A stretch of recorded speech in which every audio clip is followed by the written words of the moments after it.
Okay, I'm back with a brand new design. I really liked my old design, but I felt like I could improve on it in a couple areas. One was that the hole had to be like perfectly drilled, and if you used the screwdriver on it too hard, you could pop the head off. So I decided to try to think of a way to make it more forgiving, and this is what I came up with. And I'm really excited about it and hope you guys like it. So how this works is basically the hole, I used the same size holes as the previous one, so you could easily swap them out if you wanted to. But the 7/8 inch hole, this portion of the bracket is smaller and this portion is bigger, but it can compress. So how you do it is you just slide in this sensor. This is just a dummy box, it doesn't have any internals, but and you put the Wyze logo on the outside because the magnetic reed switch is closer to that side, so it gives you a little more tolerance. So once you have that in, you can see that it just kind of compresses like that, and you just slide it in. And once you have it in, it doesn't come out unless you take some needle nose pliers and just stick them in there, and there you go, it's out. So that way you can change the battery. I really like this. You can even pull it out with your fingernails if you got long fingernails, but it's pretty hard to do. So that's the sensor side. And then for the magnet, it is pretty much the same, but you have to load it a little bit differently. I put these little pieces on the back to keep it from kind of sliding out the sides. So it just kind of eats it. Just kind of slide it in like that, and it eats it. And then it's the same principle. This part is bigger than the hole and this part is smaller, but it compresses to fit. So you just slide that in there and it fits really nicely and doesn't come out. And not that there's going to be anything really pushing on them, but you don't want just like them to be moving when like something shakes or like somebody slams the door and it worked its way loose. So and then let me I'm going to move on to some stuff. If people want to kind of bail out right now, then go ahead, but I'm going to explain some of these, the reasoning behind some of this stuff. So I put the head on them because when in my prototyping, I actually put it without the head and I tried putting it in the hole. Now on my front door, the 2x4, I've drilled through it, and on the opposite side of it is a void.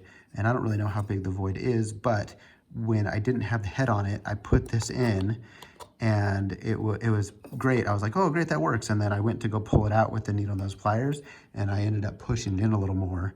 And I had to very carefully spend my time grabbing it and not push it in to pull it out so that I didn't drop it into that void. So with having the head on there and doing this recess portion, you stop it from actually getting pushed in too far and falling into the wall.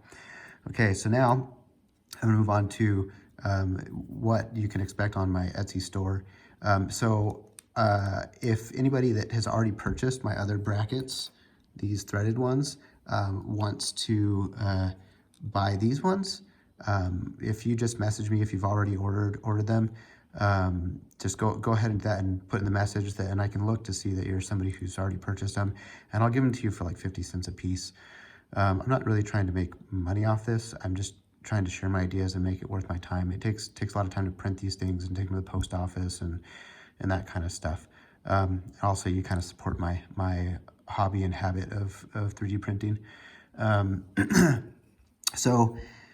other thing that I'll be doing with my Etsy store is I think I will create a separate listing for just the sensor bracket. I mean, you're welcome to buy both together. I will have a listing for both of them together, but I'll also have a listing for just the sensor bracket.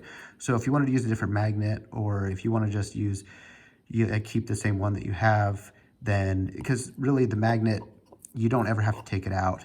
But with this, you need to take it out to change the batteries. So yeah, so I'm just going to sell this by itself, and anybody can do that. Now, I'm going to go over some tips now on how to help you install this. So I've gotten some questions, and that's why I'm going to go over this. I like to first get a 1-inch bit. Now, there's probably better bits to use. I'm not a carpenter. I'm actually a computer programmer, and so I just have paddle bits. And so I just drill this 1-inch hole, and then I take the sensor and I stick it like that, so that way, the bracket, and that way I can see if it's deep enough. Now, since it is deep enough, then I can use that hole for the 7/8 inch bit and drill it out right in the center, so then you get a perfect hole right in the center, and the same thing for the 5/8 inch. So you get these two perfect holes right in the center, and everything lines up really great. And it obviously looks better when you have like a painted frame. So, and I will have them in both, white will be the primary color, but I'll have an option for black. I'm ordering some new black filament that is the same brand. I had some previous Amazon Basics filament that was black and it was terrible. So that's pretty much it. I'm really excited about this. I hope you guys like it. And if you do like it, please consider liking and sharing it and subscribing. Again, I'm not trying to make a business out of this, but I was thinking about, since I share a lot of links for Amazon products, like when I do this, for example, my water sensor, I have the sponges. That was an affiliate link, but they just basically denied me, saying I didn't have enough people, even though it doesn't really make sense to me, but I won't go into that. So like, subscribe, share, and I've got some other ideas that I'm really excited about too coming soon. So hopefully I'll be able to spend some time working on those and you'll hear from me soon.